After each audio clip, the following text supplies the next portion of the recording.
Hey, what's up, guys? This is Nate. Welcome to the show. Today, it starts a series of podcasts that I want to do, starting with this idea of just 5 habits that destroy dads. That's what we're going to talk about today. And then in upcoming podcasts, you're going to see 5 habits that can build better dads and grow you as a father. And then we're going to talk about 5 habits that destroy godly marriages and 5 habits that can build them, 5 habits that destroy your walk as a follower of Christ, and 5 habits that can grow them. And then we're going to talk about just 5 habits that grow you or destroy you as a man. So there's going to be like this long series here. And the reason that we're going to spend so much time on that is because those are the 4 principles of Get in the Fight, this ministry for Christian men. And it comes out of my own personal desire of wanting to be great in those areas. And again, if that's you, then you're going to, the series, you might like the rest of the podcast episodes as well. But it's for Christian men in particular who want to be better fathers, better husbands, better followers of Christ, and better men. Those are the 4 principles that we pursue. And as a habits and behavioral change coach for Christian men, we're talking constantly about habits and behaviors and routines and living a life worthy of the name of Jesus. And so really this is the direction that we're going. Glad that you're here. And again, you don't have to listen to these in any particular order. And so if all of these podcasts are out already, by the time you're listening to these, go back and pick the one that you're more interested in right now, the destroying habits for fatherhood or for followers of Christ or for men or whatever it is, or maybe just stay on the more positive side, habits that can grow you in those areas. But that's where we're going for today or over the next several podcasts anyways. But today I want to start with this analogy of a guitar.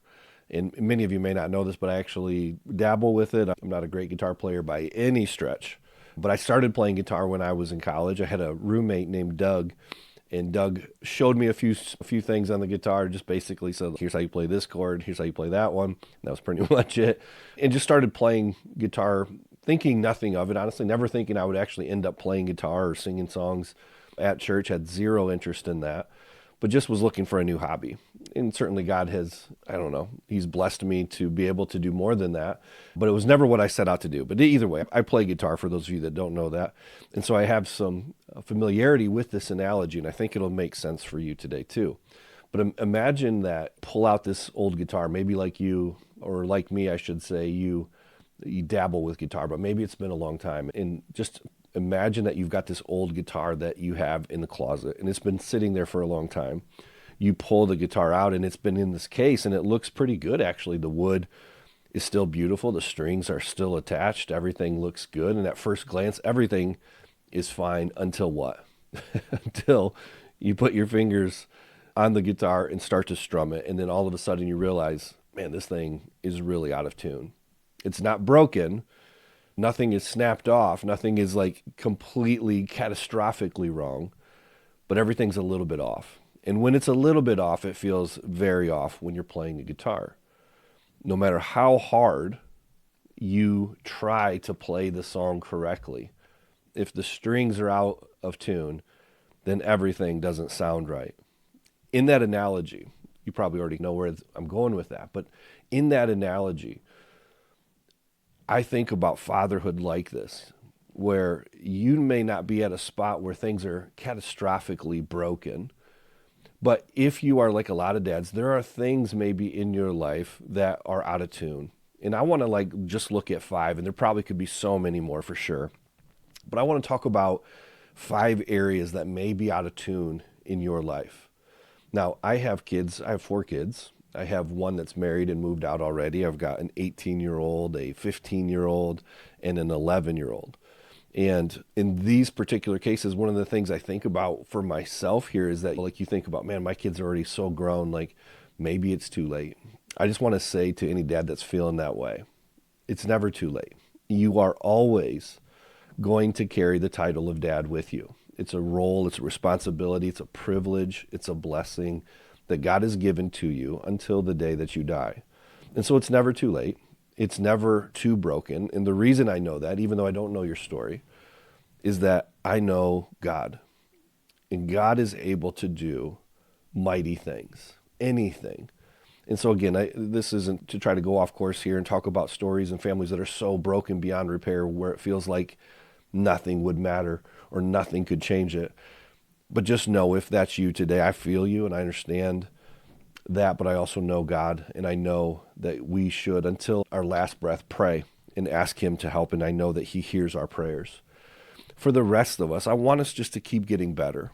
I want you to approach this thinking, you know what, this small adjustment, this small tuning of this string can make a huge difference, in the same way that ignoring it can make a huge difference.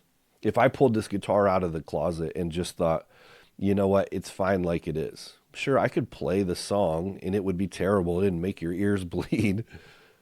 But I could play the song, but the chances are it'll never be the quality that it could be. And that's the whole point, right?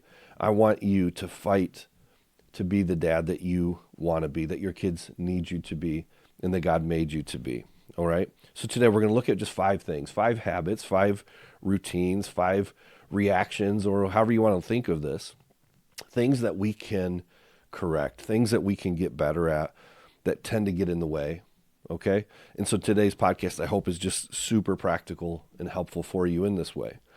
The thing that I want you to think about, though, before we jump into those 5 is this. The problem for many of us is that these patterns or routines or habits or whatever they often go maybe unnoticed or ignored, like we talked about, where we recognize them. And most of us recognize as dads the areas that we know are off. But how few times do we really do something about them? We ignore them, or we just put them on a shelf, or we just say, this is just the way that I am, and I leave it alone. But doing that, the problem with doing that I want you to be so tuned in with today, is that it deeply impacts your kids.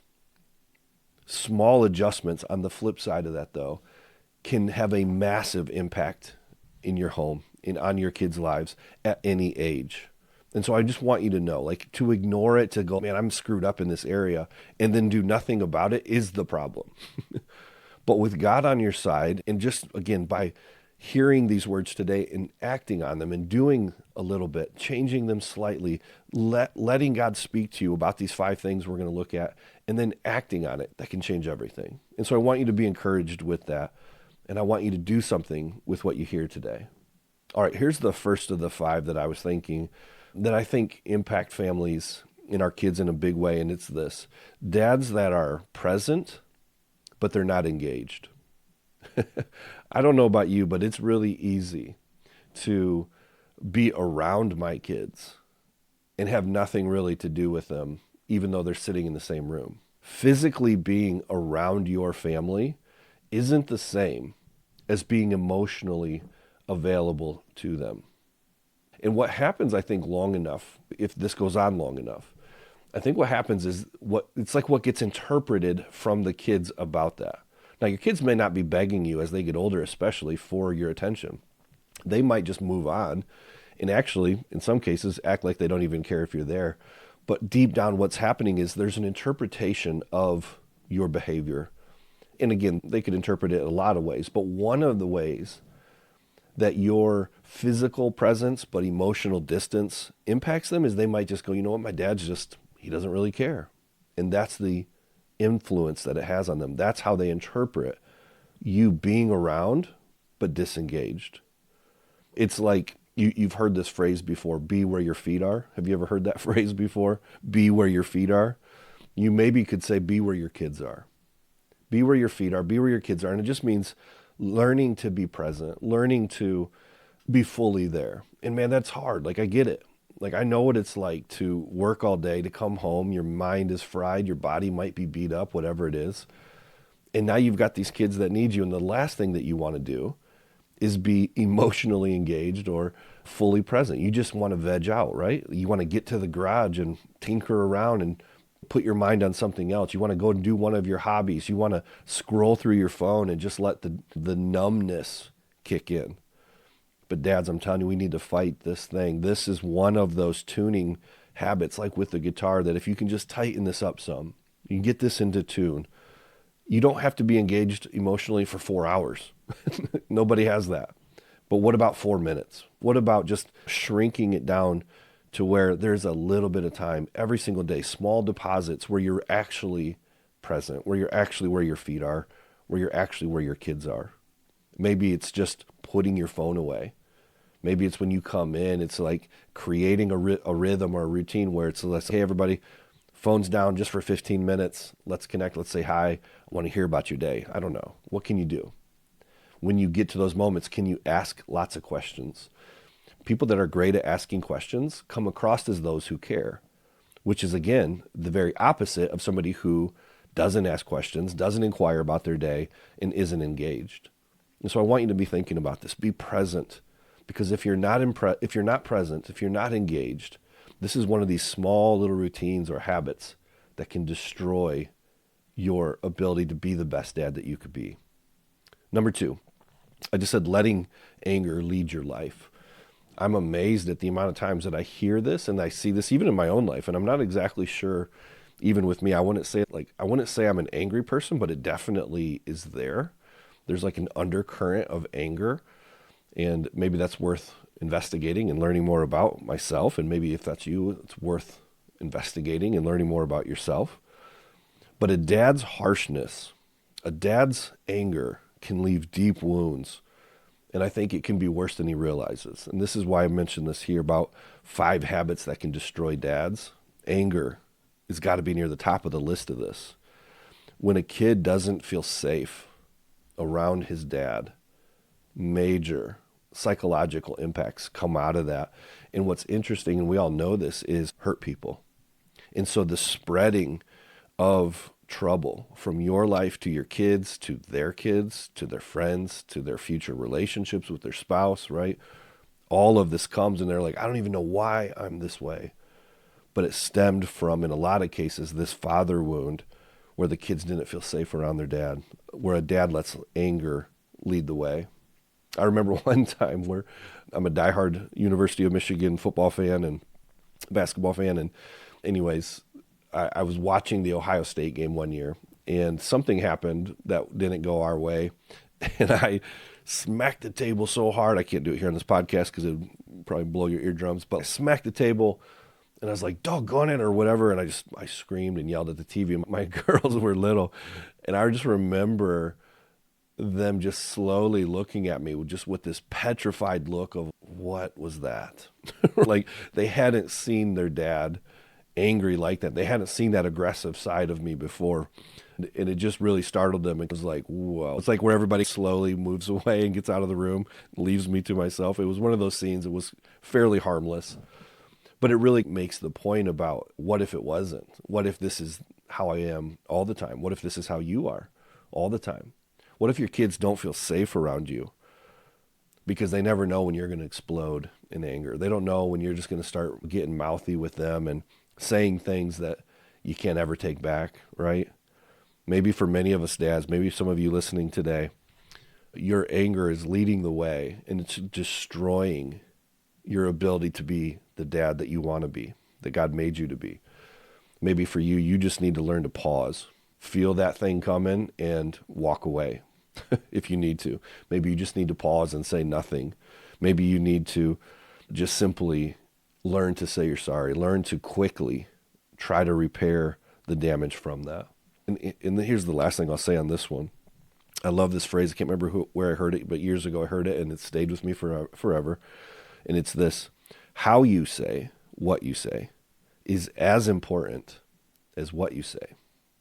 Let me repeat it. How you say what you say is as important as what you say. And so dads, I just want you to be thinking, like, when anger leads the way, watch your face. How you say it with your face, how you say it with clenched teeth, how you say it with sarcasm, how you say it with just pure venom, or whatever it is that comes out of you, is as important as what you say. So it's like one of those situations where even if you say the right thing, but you say it with sarcasm, you discount the whole thing, and it makes them not trust your words. So how are you saying it? How is your face? How is your demeanor? How is your tone? How is your sarcasm? How are your words? Pay attention to all of that, because it can destroy your ability to be the best dad that you can be. Hey guys, I wanted to take a quick break from the show to share with you 3 things that I think could help you to become more of the man that God meant for you to be: a better husband, a better father, and a better follower of Jesus Christ. 3 things, totally free, that I think can help you. Number one is our podcast. Hit the subscribe button, share them with a friend. That makes a big difference, not only in your life, but in somebody else that you care about as well. And it helps us to reach more men. Number two, we do a free weekly newsletter that is short, it's concise, it deals with just one key question and then 3 simple action items each week that will help you to get in the fight in a really practical way. You can find that at getinthefight.club/newsletter. And then lastly, you can join our Fight Club community. This is a free private app for Christian men only, where you can talk to guys and get involved with guys' lives from all around the world who are just like you, trying to get in the fight to be better men for Christ. You get things like daily devos, weekly challenges, monthly gatherings, small groups, so much more. It's kind of like a Facebook group, but exclusively for Christian men, and it's totally awesome, and it's totally free. getinthefight.club/join and check it out. Get more today. So subscribe to the YouTube channel, get our newsletter, get involved in our Fight Club. Totally free things to help you to get in the fight and win today. All right, that's it for now. Thanks for listening. Back to the show. Point 3, I said was being inconsistent with your boundaries. I just want you to imagine, that your wife or your boss, either scenario, was unpredictable in your life. And every day you weren't sure if they were going to be the life of the party or make your life miserable. What if every day they had different expectations of you and you were never exactly sure what they might be? Imagine what that might feel like. Now, translate that, Dad, to your kids. Kids need predictability. They need to know that if a dad says, hey, here's the rule, and if it gets broken, here's the consequence, and it's communicated clearly, and then there's follow-through, a kid can handle that. Now, they might throw a fit. They might not like it. They may scream and throw a fit, whatever, but they can handle predictability. A kid cannot handle an unpredictable environment like that, where a dad is inconsistent with the boundaries that he sets. Do you know clearly what the boundaries are, what the rules are for your home? Have you communicated them clearly to your kids? Are you and your wife on the same page? Those are all things that you want to start thinking about, because inconsistency leads to insecurity. And it's just so true. Again, just try to think of how it would feel if that was you. And I know many of you listening are going, that is me. That is my story. You should be able to then have empathy for your kids, Dad, right? And work on this. This is one of these areas where, man, inconsistency from your dad absolutely creates insecurity. And insecurity from a kid, again, has this ripple effect of just negative impact for the rest of their life. And again, many of us are carrying wounds from our fathers, and we don't even know it. We don't even realize that the things that we do in response to life as it approaches us is really a response to feeling unsure about being around my dad. That's so true. That story is so true for so many of us. So I want you to think about your rules. Can you communicate them simply? Can you communicate them clearly? Are you on the same page? Or do you need to figure out how to get on the same page with your spouse? And when things go off balance here, can you stay calm? And can you be consistent? Now, again, like many of you listening to this might need to just do a complete reset with your family. And again, doesn't matter what age they are. You might just say, hey, man, I was listening to this podcast for dads, and I realized, man, I've blown it. Like, I have not been consistent. I realize what this is causing in you might be insecurity or fear or all these other things. And man, I apologize. I'm so sorry for that. I don't want to be that way. I want to get better. And here's what Mom and I have said and whatever. That could be a great, amazing, powerful thing as long as you consistently follow through with that, right? So communicate your expectations ahead of time, follow through. And again, if you need to, apologize for not being better at it. But don't let the excuse be like, I'm not good at it, the kids are too late or too old, and now it's too late or whatever, right? Don't do that. Get better, stay in the fight here, and be consistent with your boundaries. Number 4, the 4th thing I wrote here was just modeling wrong behaviors. You've all heard this, and you know this is true, that somebody preaches every day with their life more than their words. We know that's true. Your life preaches a message every single day. And it's more powerful than the words that you say. For example, I'll give you an example. When I was in 5th grade playing football, I had a coach who came over, and all of us little guys are huddled around, sitting on the ground or whatever it was, looking up at coach. I remember looking up at him, and he took out some tobacco, and he smacks the can, and he grabs a pinch of it, puts it in his lip, and says, "Kids, don't chew tobacco. It's terrible for you. It's a bad habit. Do as I say, not as I do." And he moved on, and I'll never forget it. And again, that may not be the verbatim, but that was definitely the point. That was definitely the point. And I was such a naive, good little kid. I was like, that's not right what he's doing. That's definitely not good. I know my parents don't chew tobacco. I know that's not right. Anyways, I just remember thinking, watching this coach here, thinking, I knew there was a disconnect because he was preaching to us with his words, but his life was living something different. And our kids watch us, man. They watch. They pick up our tone. They pick up what's real. They know. A kid knows, don't they? They know what's real for you. Like, for example, if you say, man, God is really important, kids, and then you never go to church, or you go when you feel like it. God's really important, kids, but then never read your Bible. They never catch you reading your Bible. They never see you pray. Or you're the dad that goes like, I'm not comfortable praying out loud. Kids, God's really important, kids, but then we never give to it. We never go serve, whatever it is. We could use this in 1,000 ways. Exercise is really important, kids, while you're drinking beer and living like a slob. Whatever it is, you get the point. When you're modeling wrong behaviors, you are living a life that is destroying your ability to be the best dad that you could be. Why? Because people are watching you. Your kids are watching you, and they imitate you, and they want to be like you the younger they are. They want to be just like you. And is the way that you're living your life a good imitation of Christ? And if it's not, what do? You got to fix it. You got to get back in the fight. You got to identify what it is that you're modeling to your kids that you know is off base, and do something about it. Practice what you want to see. Practice being the man that you want them to see, right? Put into motion the things in your life that you need to be putting into your life so that you can be the best dad that you can be. And here's the last thing with this one. Stop making excuses. You don't want excuses from your kids. If you're telling your kids like, hey, this thing's off in your life, and I expect you to listen to me, I'm the dad, blah, blah, blah. And they're like, nah, whatever. They come to you with these excuses. How would you handle that? You'd be like, I don't want to hear it. I don't want to hear the excuses. Just do the right thing. Now, that's really easy for dads to do, playing the power trip. How about when you're talking to your Heavenly Father and he's saying the same thing to you? Stop with the excuses. Stop with, I've always done this. I've always been this way, or whatever it is. You got to stop it. I hope that God will break through that in this podcast with you today and go, you know what? I've been modeling wrong behavior, and it's up to me to change it, and I'm going to, by the grace of God. And you submit to that, and you start to change. All right, last one here, number 5. I just said was avoiding vulnerability and avoiding apologies. I think one of the big issues that I think of with this one in particular that destroys dads is that we have this idea that somehow we have to be perfect. And when we're not perfect, we're just like, again, we get back into excuse mode.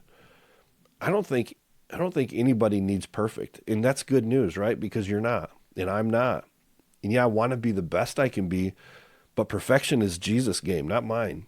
What my kids need and what your kids need from you is an honest dad, a real dad, a vulnerable dad.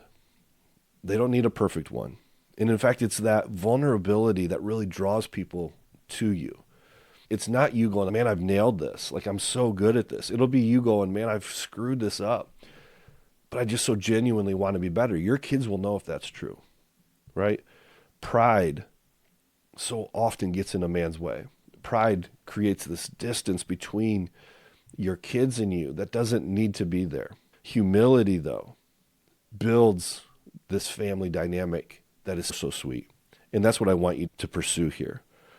And maybe one of the best ways you can do this is as it's appropriate. As it's appropriate, learn to tell true stories of your failures, your vulnerabilities, your fears, the things that you worry about, the things that you're concerned about, the things that you know you've messed up, and the things that you're working on. Tell the stories about how you came to Christ. Tell the stories about what it was like for you to grow up. Tell the stories of how God is working on you, right? Let them see the real you. Let them in. And again, there's an appropriateness to these stories and to the details and all of that. But your kids need a real guy. They need a real dad. And they need a dad that's vulnerable with them. A dad that apologizes when he's wrong. A dad that'll maybe even, God forbid, shed a tear with them, right? I'm not a huge crier, although I will say, gosh, I'm 48 right now. 48, almost 49. The older I get, like, I'm a mess. Like, what?